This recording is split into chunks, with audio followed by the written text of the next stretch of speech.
Galera, começando mais um vídeo aqui, tutorial Anderson. Vamos lá.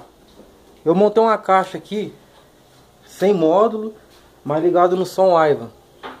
Vamos ver como o som ficou. Será que ficou top?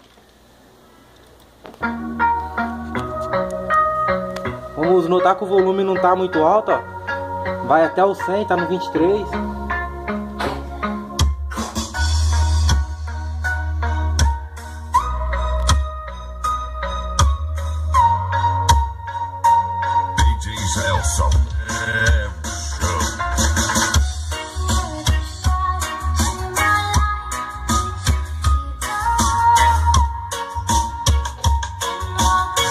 Vocês podem notar, ó, tá desligado.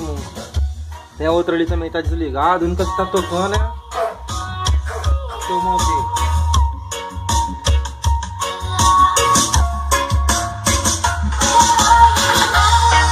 DJs Elson bombando.